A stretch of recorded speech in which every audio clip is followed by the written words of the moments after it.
Hello, welcome back. This is part two.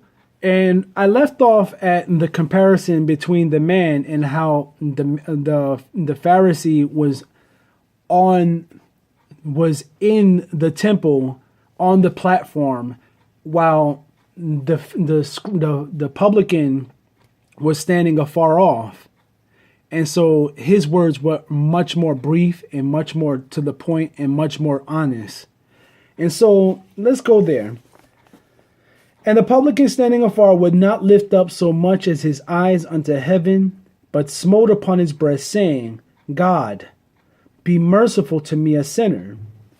And so in this case, it doesn't say that he prayed thus to himself. Rather, that the prayer went to God and was accepted. And this is pretty much, this is where Jesus is driving home his point. His point is that when we are humble in our prayer, when we approach God appropriately, in an acceptable manner, not like not like this man, the Pharisee, but we ought to be very humble when we approach God. And it says in Micah chapter 6, again, just to reiterate, that we are to walk humbly with our God. And so this is one of those things where Jesus is teaching us about prayer, but he's also throwing into the mix faith. And now I'm going to show you why I say this. Luke chapter 18 verse 8. Chapter 18 verse 8 is exactly where the first parable ends. He says, but I'm going to go ahead one verse up before that, verse 7. And shall not God avenge his own elect, which cry day and night unto him, though he bear long with them? I tell you that he will avenge them speedily. Nevertheless, when the Son of Man cometh, shall he find faith on earth? Very important thing to sandwich right in the middle of these two parables. Why do I say this? Because, and I'm going to bring this out, and this is a point that I've made in the past, that faith is not something you level up. It's not something you stand up on one level to get to another level, to get to another level. No, faith is something you must have, and you must have in operation at all times. It must be turned on. Faith is literally something that you can hold in your possession. Jesus even tells you where, he even told the disciples a couple of times, where is your faith?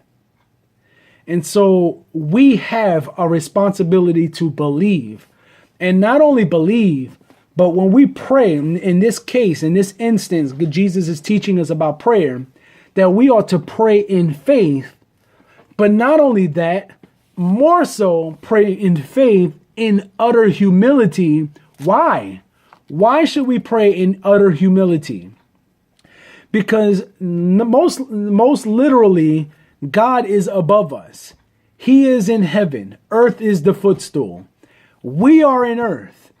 We ought to understand that difference. We ought to understand that when we approach the throne of God, that we are not better than anybody else because we approach the throne of God. We are not better because we sound good praying. We're not better because we got better clothes. We're not better because we have a better profession. We're not better for any good or logical reason. We're just not better. When it comes to approaching God, we are always subpar. And we ought to know what our place is. And also on the other foot of that, we ought to know God's place. And I always say this, and this is it's not to joke about something like this, but it's a little catchy. We ought to put God in his place. And what I mean by that is that his place is lofty. When we come to him, we come to a holy place. We come to a place that that nonsense should not be, and that lying should not be, that making ourselves look good should not be. We ought to just be honest and just be truthful and just bear out our prayer before God and let him hear us out and let him judge the matter. And he will judge the matter according to chapter 18, 1-8, that he is better than an unjust judge, that he will, for his elect's sake, carry out his vengeance upon all our enemies, upon anything that we have need of. He will answer our prayer. He will make it happen for us. And that faith should be residing on the inside of us.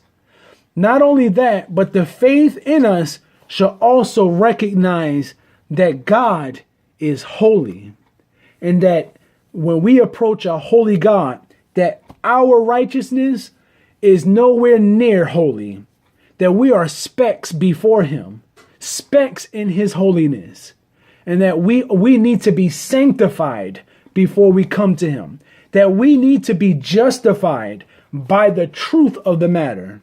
And God honors the truth. When that man came to him and said, God, have mercy on me, a sinner, he came to him with truth. And this is how we ought to be. We ought to be humble enough to speak the truth. I wrote a couple things, and it says that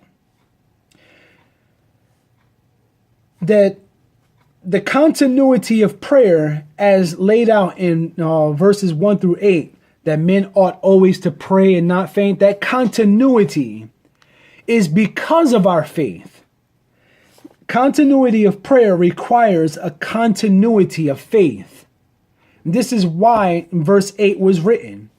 Verse 8 says, again, nevertheless, when the Son of Man cometh, shall he find faith on earth? And this is very telling, because what is the Son of Man going to come back to earth and judge men on? Is he going to judge men on their works? Absolutely not. Is he going to judge men because they look good? They wore the best Sunday clothes? Because they paid the most tithes? Because they paid offering? They supported the ministry? Are those the things that Jesus is going to come back to judge us about?